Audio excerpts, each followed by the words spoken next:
This week on Motor Week, Ian Royle tests the new version of every sales manager's favourite, the Vauxhall Omega. New girl Elisa Portelli checks out the new look MGF, every girl's favourite sports car. The Mercedes CLK compressor, gorgeous to look at, but is it all it's cracked up to be? But first, Ginny Buckley tests two dinky little city cars from the same stable. There are plenty of times here on Motor Week that you've seen us behind the wheel of fabulous, expensive, fast cars. Cars like that are what driving is all about. And yes, we'd all love to find one parked outside our house in the morning. Unfortunately, the car that we'd love to own and the car we have to own are actually very different.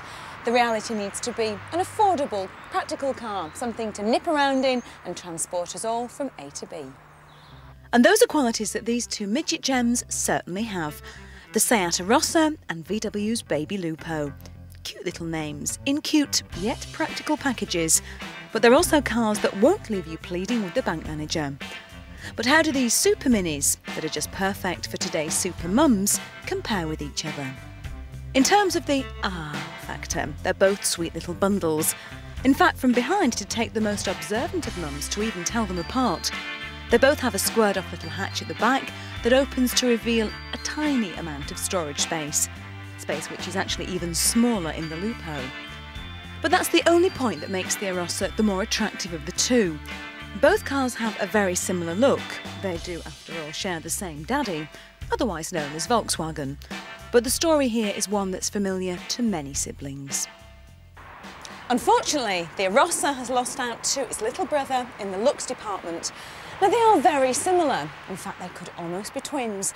But while the Lupo has the potential to make it to the catwalk, the Arossa is always going to be the one known as having a good personality. But hey, when it comes to cars in this class, isn't a good personality what it's all about?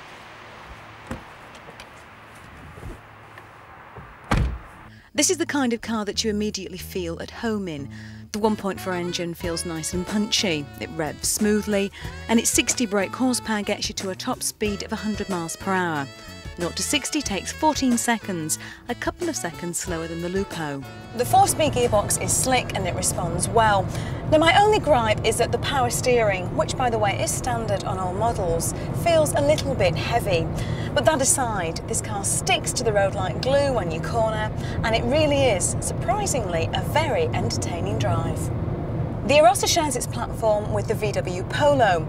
Well, in fact, to be perfectly honest, it probably shares an awful lot with its cousins from Volkswagen. But that isn't a bad thing, far from it.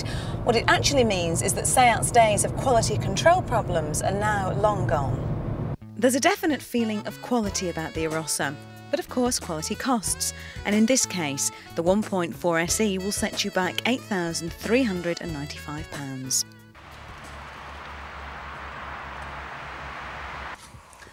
And that price includes a few extras, things like central locking, electric windows and a pollen filter if you're a hay fever sufferer.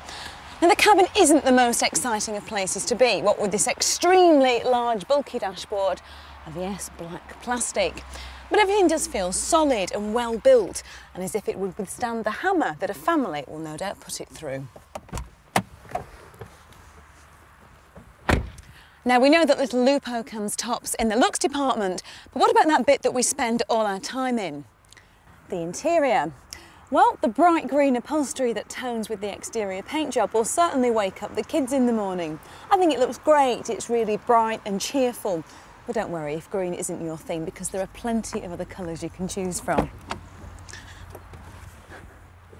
Now, in here the look is very modern and really well thought out. There's a very interesting use of shapes and some wonderful design touches.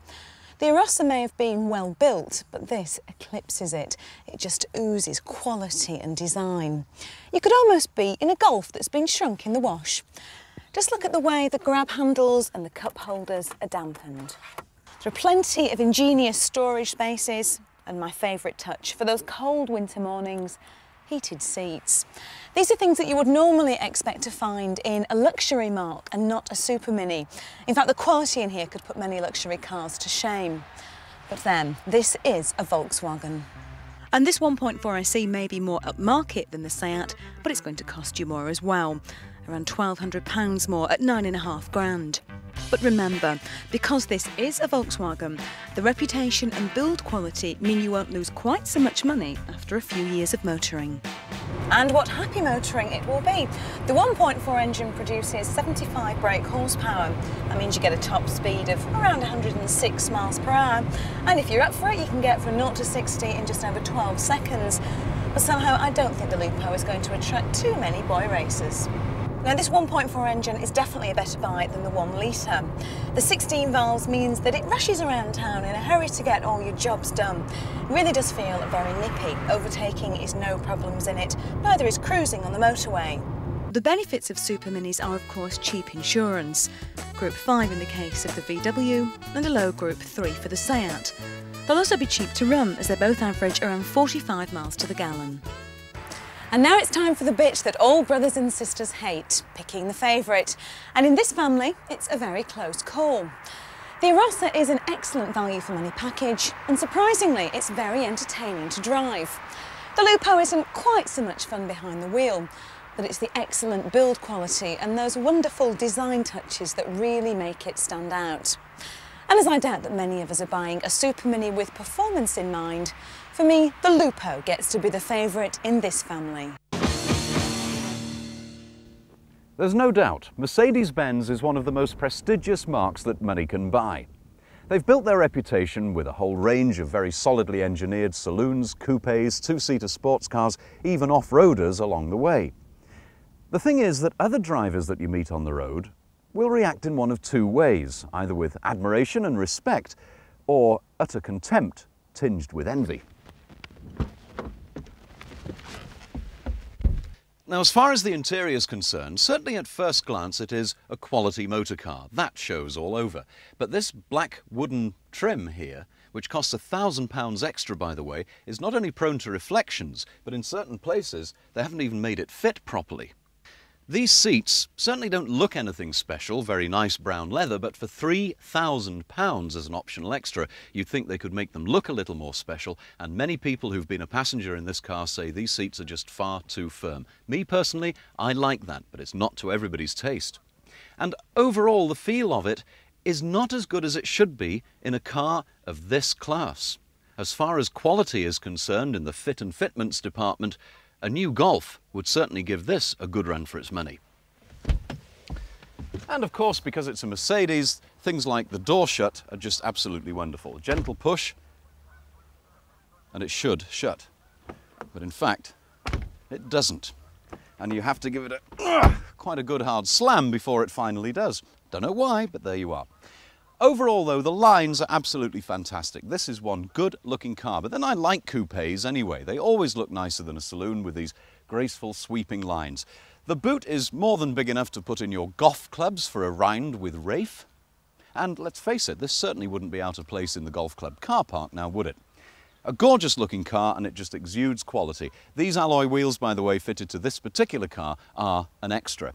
It's only really when you come round to the front of the car that things begin to look any out of the ordinary. And it certainly does look different from any other coupe on the road. You're left in no doubt that that's a Mercedes coming up behind you in your rear-view mirror. Apart from the three-pointed star, you've also got these oval headlamps and the distinctive Mercedes grille from the E-Class on which this is based. Now, in passing, let me just say that I never liked these oval headlamps. I think they look gloopy on this particular car. They work rather well with the Jaguar, but perhaps that's because the Jaguar also has an oval grille to match instead of an oblong one. I never liked the look of this, and I don't think I ever will. However, with the waiting list that there is for these vehicles, clearly they've got something right.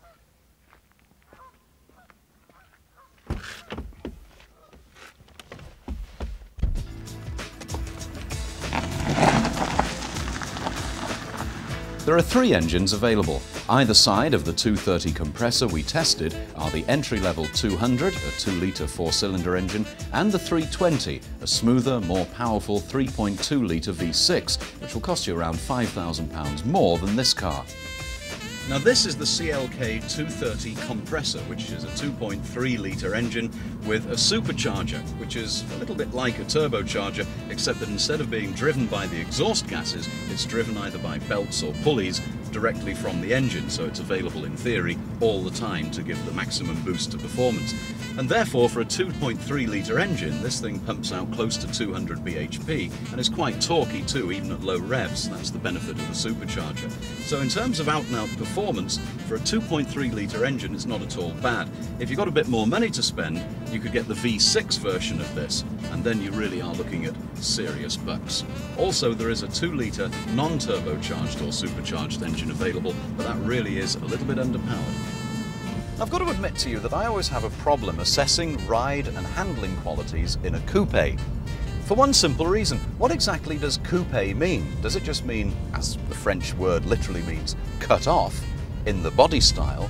Or does coupe also imply that there should be something kind of sporty about a vehicle? Well, my guess is, yes, it does. And if that's the case, these large coupes really have a big problem, because although the ride is very, very firm, actually quite harsh, it almost jars your fillings out over the bumps and the potholes, and you certainly feel every undulation in the road.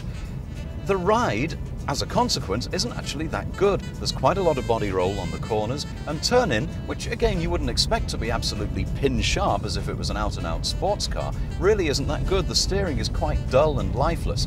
That said, perhaps because of the size and the feel of the car, it does inspire you with confidence. You feel safe in this car and you feel good.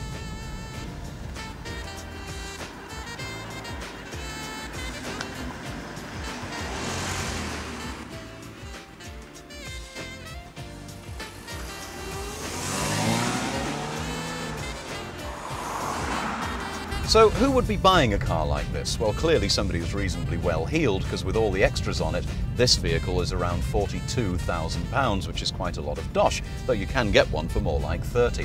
I guess really it's a kind of an E-Class with a smile on its face. It's an E-Class for people who want a little bit more fun.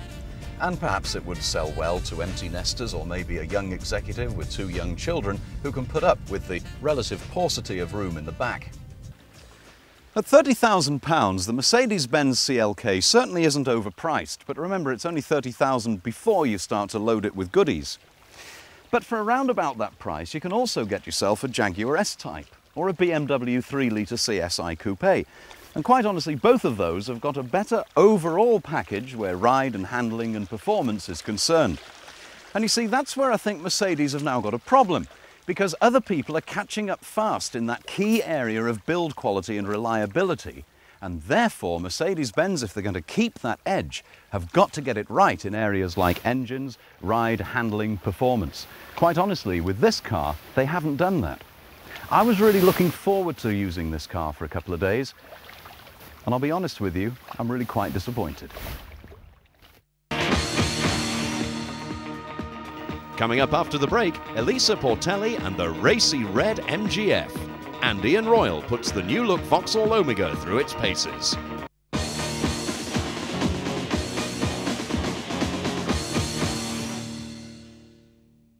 Roadsters, that quintessential part of summer motoring that seemed to die out in the 80s, came back with a vengeance in the 90s. Cars which helped to revive this concept include the BMW Z3, the Mazda MX-5 and this, Rover's MGF. Now, whilst talking history, we could look back at 75 years of MGs. Ask anyone around then what image they have of the Roadster, and the chances are they will see an MGB. So Rover could do no wrong when they launched the MGF 4 years ago. This is the MGF as it is today, complete with facelift and a few extra bulges in all the right places. From this exterior, you could be forgiven in thinking that nothing much has changed. The windscreen surround now matches the body colour, and out with the orange as the indicator lenses are now fashionably smoked. Other than that, the styling remains the same as it was, with these retro cues in the headlights and grille to evoke the old bees. Any other drastic changes would have meant maybe MGF losing its look of heritage, and coming from Rover, heaven forbid.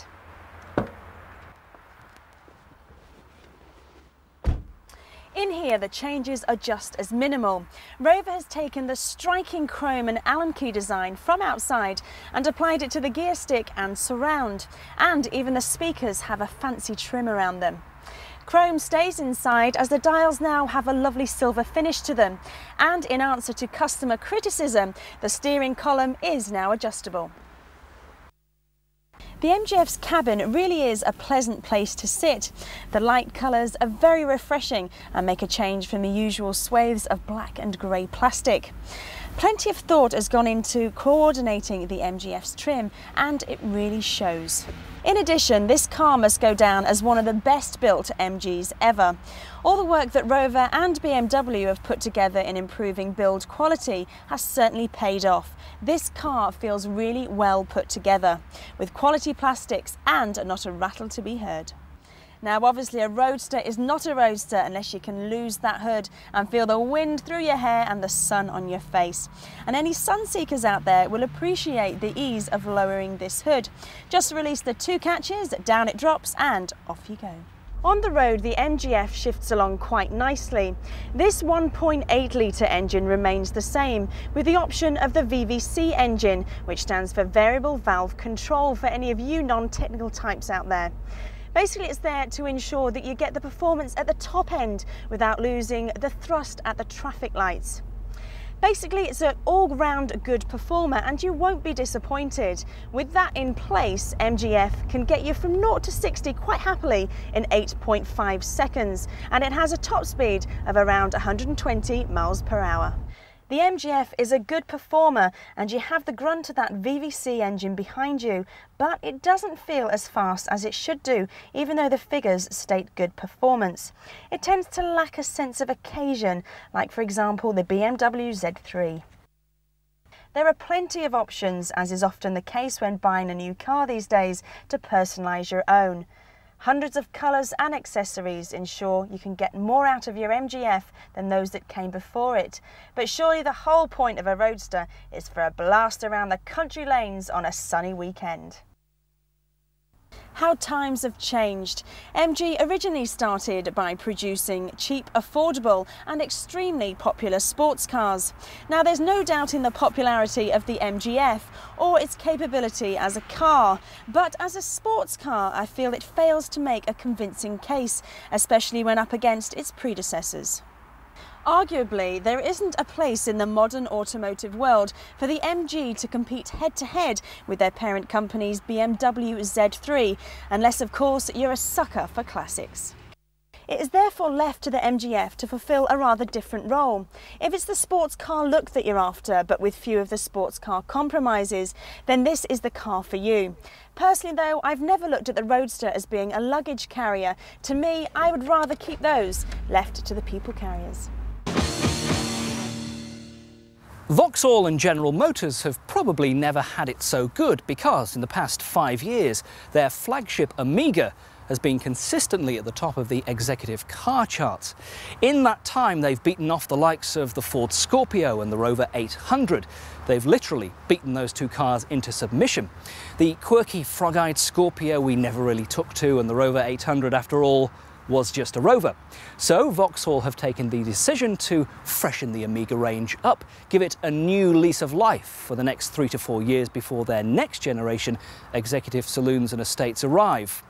It's a very welcome upgrade to a car that's such a familiar sight on our roads. In fact, since its introduction in 1994, some 600,000 Amigas have been built at the plant in Germany. Indeed, Britain and Germany are the main markets for the Amiga. 3 out of 4 buyers choose the saloon over the estate. And Vauxhall say that their designers and engineers have changed over 1/3 of the car's 8,000 components. The most obvious are its exterior looks, with a new bonnet and boot, new front and rear lights, colour-keyed bumpers and sills, and new ranges of alloy wheels, plus a new 2.2 litre 4-cylinder engine. That now makes, if my sums are right, 5 engines to choose from. The entry-level 2 litre 16 valve, the new-to-the-range 2.2, the 2.5 V6, the 2.5 turbo diesel, and the 3 litre V6, all available in manual or auto and in saloon or estate. Now, moving inside, again, it's an all-new interior. Vauxhall have tried to create, well, a touch of luxury, and I think they've pretty much succeeded. The dashboard has a soft-touch feel to it. There's a new centre console with heating and ventilation controls and a brand new stereo system too. Now, Vauxhall, like most manufacturers, are incorporating a satellite navigation system into the car, and you can have the option of a 5-inch television monitor screen right there, giving you the sat-nav. There's plenty of space for passengers and some handy storage bins too. It has to be said that the Amiga was always a decent car to drive. Rear-wheel drive, a decent chassis and setup. And if you pick the 3-litre V6, well, a real stormer of an engine. 211 brake horsepower on tap and very respectable 0 to 60 times of just over 8 seconds, top speed of 150 miles an hour. The 3-litre V6, of course, continues into the new range in either Elite or MV6 form. This is the MV6, and this, in my opinion, is the pick of the bunch. It gets a lowered sport suspension by 15mm, stiffer ride, a touch anyway, and unique alloy wheels and an aluminium dashboard. The base 2-litre engines don't really offer much get up and go when pulling such a big car with only 136 brake horsepower. The 2.2-litre engine already seen in the Sintra produces 144 brake horsepower, and the 2.5 V6 gets 170. If you must have diesel, well, you can have the 2.5-litre inline 6 with 130 brake horsepower. But stand by, because next year a flagship Amiga will be available with an aluminium 300 brake horsepower V8 engine, the same as we've seen in the Corvette. Now, although Vauxhall make great play of competing with the main German manufacturers like Mercedes, BMW and Audi, in reality, the user-chooser company car driver who has perhaps £25,000 to £30,000 to spend on their next car, well, I'm afraid they're going to choose an E-Class or an A6 or a 5 Series over the Amiga, no matter how good this car is. The company car driver who doesn't have a choice, well, this is no bad car to have in their driveway, but perhaps the main rivals for the new Amiga are the Saab 9.5, the Volvo S80 or the new Rover 75.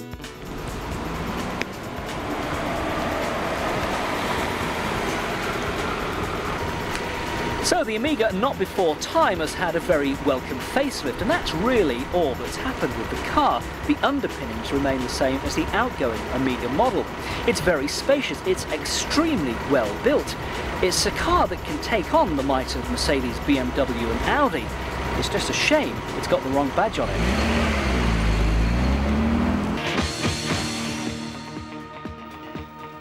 Coming up on next week's show, we visit Earl's Court for our London Motor Show special, including Ginny Buckley's test drive of the new Toyota Celica in Rome and a look at the cult supercar, the Nissan Skyline, as well as a look at what's new and not so new from all the exhibitors. All that next week on Motor Week.